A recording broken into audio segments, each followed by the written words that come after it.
Seperti ini gambaran ekonomi Indonesia tahun 2050. Ketahanan ekonomi dan masa depan ekonomi pasti sangat dipertanyakan oleh masyarakat Indonesia kan teman-teman? Apakah nanti bisa menjadi negara maju, ekonominya bertumbuh, mensejahterakan masyarakat atau tidak? Perusahaan bank investasi dan jasa keuangan multinasional asal Amerika, Goldman Sachs, memperkirakan pergeseran sumber pertumbuhan ekonomi dunia pada 2050 hingga 2075. Negara maju tidak lagi menjadi epicentrum pertumbuhan. Negara berkembang pun diyakini menggantikan negara-negara kaya. Bahkan, Goldman Sachs meramal Indonesia akan menjadi negara dengan ekonomi terbesar keempat pada tahun 2050. Tepat di bawah Cina, Amerika Serikat, dan India yang menempati posisi 3 teratas. Posisi Indonesia ini bertahan hingga 2075. Hanya India yang maju menjadi ekonomi terbesar kedua, menggantikan posisi Amerika Serikat.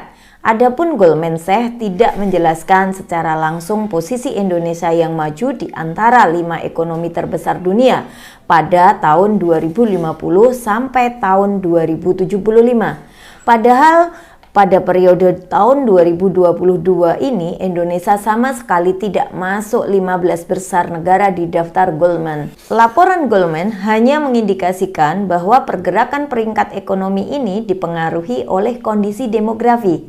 Pasalnya, pada periode 2050 sampai 2075, dunia akan mengalami perlambatan akibat kondisi demografi penduduk yang menurun.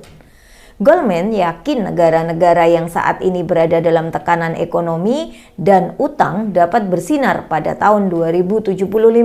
Bagaimana ya kalau dari pendapat pemerintah Indonesia ya teman-teman? Sementara itu, proyeksi ini sesuai dengan perkiraan bonus demografi di tanah air yang digadang-gadang akan membawa Indonesia menjadi negara maju. Presiden Joko Widodo memperkirakan Indonesia akan menjadi negara dengan ekonomi terbesar keempat pada tahun 2045. Adapun saat itu Indonesia akan merayakan 100 tahun kemerdekaannya. Nah, baru-baru ini juga teman-teman ada pendapat dari Menteri Luar Negeri Retno Marsudi mengungkapkan ekonomi dunia diprediksi bakal cerah pada tahun 2050 mendatang. Ibu Retno tersebut menyampaikan bahwa prediksi tahun 2050 ekonomi akan meningkat 2 kali lipat dari 105 triliun US dollar untuk saat ini menjadi 228 US dollar di tahun 2050. Kita akan berjajar dengan para pengemuka ekonomi dunia nih teman-teman. Kita akan bersanding bersama pendominasi ekonomi yaitu China, Amerika, dan India termasuk Indonesia. Untuk pemain-pemain ekonomi utama lainnya seperti Jepang, Brazil, Rusia, dan Uni Eropa diperkirakan akan masih bertahan. Akan terjadi pergeseran konsentrasi kekuatan posisi Amerika Serikat dan Uni Eropa kemungkinan cenderung menurun. Kebangkitan Asia akan semakin tidak terbendung. Dan kalau dilihat dari tingkat GDP atau Gross Domestic Product atau Produk Domestik Bruto, GDP tersebut diproyeksikan meningkat 10 kali dari 17 triliun US dollar pada tahun 2010 menjadi 174 triliun US dollar pada 2050. Kenaikan GDP di Asia juga ditopang oleh 7 negara ya teman-teman seperti China, India, Jepang, Korea, Thailand, dan Malaysia. Dan tidak hanya itu ya teman-teman, 60% GDP dunia berasal dari emerging economies, salah satunya termasuk Indonesia. Emerging economies ini artinya adalah negara dengan tingkat pendapatan per kapita rendah menuju ke level yang menengah. Apakah memang benar Indonesia ini bisa setara dengan para penguasa ekonomi dunia? Seperti yang saya bilang di awal tadi, perlu diingat ya teman-teman, prediksi ini tidak akan berhasil kita capai kalau kita tidak bekerja keras. Tentu kita harus bekerja dengan keras untuk mengejar prediksi yang menjadi cita-cita kita bersama.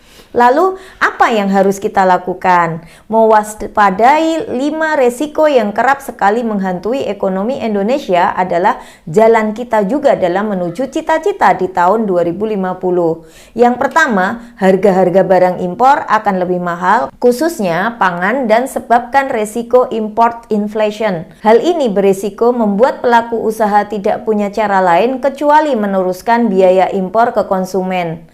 Resiko kedua yaitu terjadinya arus modal yang keluar karena pelemahan rupiah yang menunjukkan adanya resiko dalam negeri Indonesia. Makanya, para investor akan melakukan mitigasi atau pencegahan risiko dengan beralih ke aset lain.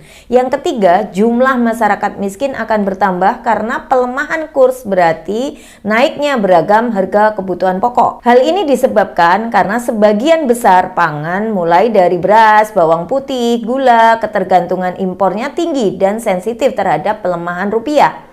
Yang keempat, menyempitnya lapangan kerja terutama di sektor industri yang bahan bakunya impor dominan.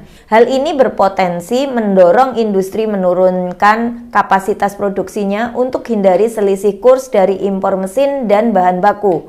Terakhir, jumlah utang luar negeri akan bertambah, sementara tidak semua pelaku usaha melakukan hedging. Bima menyarankan Bank Indonesia perlu dorong DHE yang masuk lebih banyak ke perbankan domestik. Makanya perlunya peningkatan komunikasi dengan eksportir agar falas yang disimpan lebih banyak. Kalau dari sisi masyarakat bagaimana ya teman-teman? Menurut saya kita sangat bisa membantu mensukseskan cita-cita Indonesia untuk setara dengan para negara maju saat ini.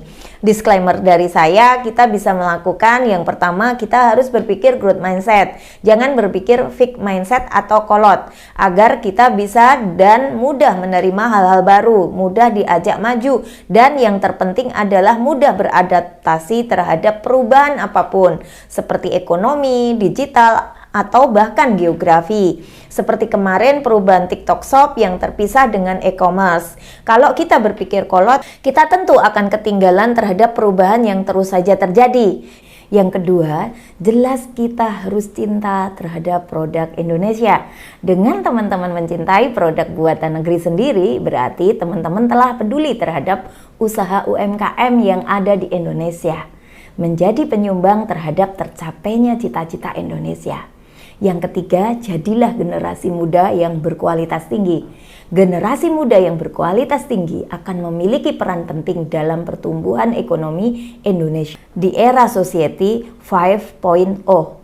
Pengembangan keterampilan digital diperkirakan akan berkontribusi senilai 4.434 triliun rupiah kepada PDB Indonesia di tahun 2030 atau setara dengan 16% dari PDB. Peluang besar ekonomi digital Indonesia ini harus dimanfaatkan untuk kesejahteraan bersama. Semakin berkualitas, maka tahun 2050 cita-cita Indonesia setara dengan negara maju saat ini akan semakin bisa diraih. Kalau menurut teman-teman, apalagi nih yang dapat dilakukan kita sebagai masyarakat Indonesia untuk membantu meraih cita-cita bangsa ini? Coba deh untuk like, komen, dan subscribe, dan share video ini.